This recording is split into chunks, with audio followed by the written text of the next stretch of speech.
शांत सुखद निद्रा मनुष्य के जीवन का एक अत्यंत महत्वपूर्ण सुख और आवश्यकता भी है। देखा जाए तो इस संसार का हर एक पशु पक्षी, हर एक जीव निद्रा अवश्य प्राप्त करता है, किंतु मनुष्य जिसमें सोचने समझने की शक्ति अन्य पशुओं से अधिक है, उसे निद्रा में थोड़ी समस्या अवश्य होती है। क्यों है कि नहीं? अब इसका कारण क्या है? चिंता। अब चिंता हम सभी के जीवन में, हम सभी जानते हैं कि चिंता कभी हमारी सहायता नहीं करती, फिर भी हमारे जीवन में क्यों? क्या चिंता से कभी किसी समस्या का निवारण हुआ है?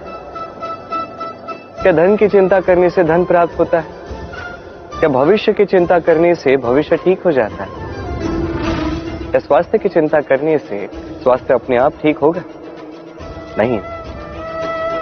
तो इन सब से हमें एक छोटी शिक्षा अवश्य प्राप्त करनी चाहिए।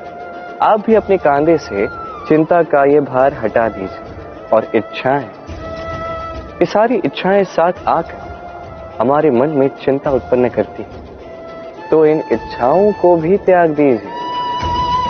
प्रकृति के प्रेम पर विश्वास कीजिए। स्मरण रखिएगा, जो चिंता मुक्त होगा वो चिता मुक्त होगा। चैन की निद्रा पाइए और निद्रा को जाने से पूर्व मेरे साथ प्रेम से कहिएगा, राधे राधे। मनुष्य रोगी क्यों होता है? शारीरिक दुर्बलता के कारण? नहीं, मनुष्य रोगी होता है उसकी सोच के कारण, उसके विवेक के कारण, उसके कर्मों के कारण, उसके क्रोध के कारण। और जब कोई ठीक होता है, स्वस्थ होता है, तो इसका तात्पर्य ये नहीं कि ये केवल औषधियों का कार्य है। नहीं, ये किसी के दिए हुए प्रेम का प्रभाव है, विश्वास का प्रभाव है, संबल का प्रभाव है। केवल औषधियों से कुछ नहीं होगा। यदि मन में प्रेम होगा, विवेक होगा, विश्वास होगा, संबल होगा, तभी ये औषधियां भी उपचार करती हैं। स्मरण रखिएगा, ये जीवन छोटा सा है। मन में प्रेम रखिए, मित्र बनाइए, शत्रु नहीं। प्रेम कीजिए, द्वेष नहीं। और इसी प्रेम के साथ कहिएगा, राधे राधे। आज मैं आपको ऐसी कथा सुनाऊंगा जो मेरे नंद बाबा ने मुझे सुनाई थी जब मैं छोटा सा था। कथा एक साधु और एक बिच्छू की। एक बार एक साधु नदी के तट पर स्नान कर रहे थे। उन्होंने देखा कि जल के प्रवाह से एक बिच्छू बहे जा रहा है। उसके प्राण बचाने के लिए उन्होंने उसे उठा के तट पर रखने का प्रयास किया, किंतु जैसे ही उन्होंने बिच्छू को उठाया, बिच्छू ने उन्हें काट लिया। साधु ने पुनः प्रयास किया, उसे उठाया, बिच्छू ने पुनः उन्हें काट लिया। वो पुनः प्रयास करने गए, तभी शिष्य ने उनसे पूछा कि आप क्या कर रहे हैं गुरुदेव?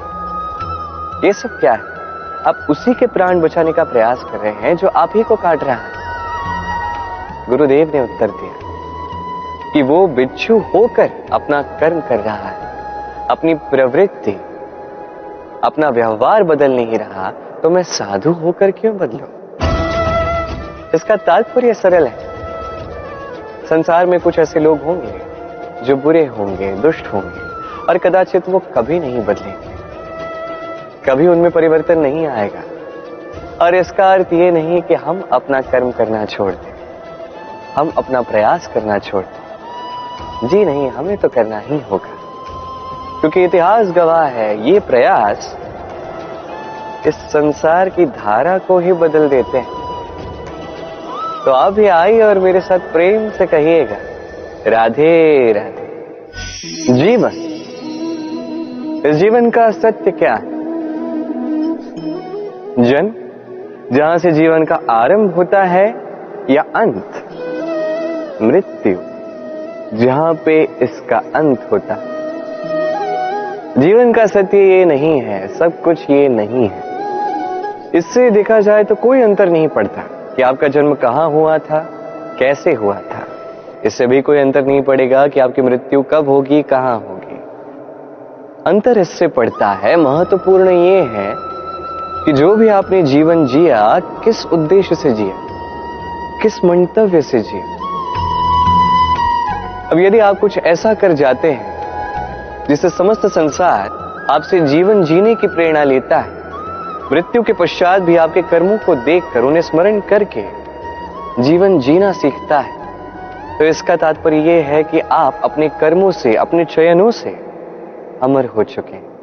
देखिए, जीवन की चिंता व्यर्थ है, मृत्यु का भय व्यर्थ है, क्योंकि आत्मा कभी नहीं मरती, इसका कोई अंत नहीं कर पाता। न काल, न मृत्यु, ना ही समय। यदि कुछ ऐसा है जो आपकी आत्मा का अंत कर सकता है, तो वो आपके ही दुष्कर्म है। तो ये जो जीवन काल आपके पास है, इसमें केवल शुभ कर्म कीजिए, चिंता त्याग दीजिए। ऐसे कर्म कीजिए जिसे देख के संसार उचित मार्ग पर आ जाए, शुभ कर्म करने लगे। यदि आपकी मृत्यु के पश्चात भी संसार आपको स्मरण करके सीखेगा, उचित राह पर आएगा, प्रेरणा पाएगा, तो आप ही अमर हो जाओगे। आइए और मेरे साथ प्रेम से कहिएगा, राधे राधे। कहते हैं जो मन से निकलता है वो कभी अशुभ नहीं होता। अशुभ होता है तो वो भाव, वो इच्छा जो मन से तो निकलती है, किंतु विवेक की कसौटी पर परखी नहीं जाती। ऐसा ही एक भाव होता है क्रोध। ये क्रोध आपके विवेक को ही हर लेता है, आपकी करुणा को हर लेता है। आप सोचने समझने के पात्र ही नहीं रह जाते। अब यदि आपको इस संसार पर नियंत्रण करना है, भविष्य पर नियंत्रण रखना है, वर्तमान पर नियंत्रण रखना है, तो पहले क्रोध पर नियंत्रण रखना सीखना ही होगा। क्योंकि ये क्रोध आपका मित्र नहीं है, ये आपका बल नहीं, आपकी दुर्बलता है, और ये शत्रु की शक्ति को बढ़ाता है। अंत में हानि आप ही को पहुंचती है। तो इस क्रोध को नियंत्रण में रखिए, दुष्टों के मंतव्य अपने आप असफल होते जाए। आइए और मेरे साथ प्रेम से कहिएगा, राधे राधे।